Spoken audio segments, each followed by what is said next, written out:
حضرت اسحاق بن عبداللہ بن ابی طلحہ رضی اللہ تعالیٰ عنہ سے روایت ہے کہ انہوں نے حضرت انس رضی اللہ تعالیٰ عنہ سے سنا، کہہ رہے تھے ایک درزی نے رسول اللہ صلی اللہ علیہ وآلہ وسلم کو اپنے تیار کیے ہوئے کھانے کی دعوت دی۔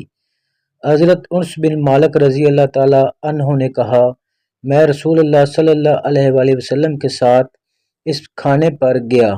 اس نے رسول اللہ صلی اللہ علیہ وآلہ وسلم کے سامنے جو کی روٹی اور شوربہ رکھا، اس میں کدو اور چھوٹے ٹکڑوں کی صورت میں محفوظ کیا ہوا گوشت تھا۔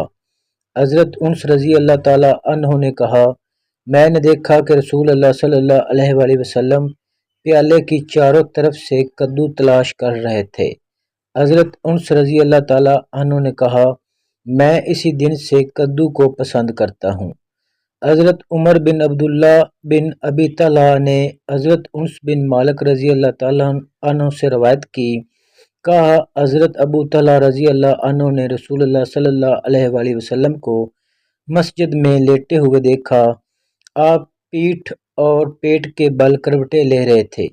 پھر وہ حضرت سلیم رضی اللہ تعالیٰ عنہا کے پاس آئے اور کہا، میں نے رسول اللہ صلی اللہ علیہ وآلہ وسلم کو مسجد میں لیٹے ہوئے دیکھا ہے۔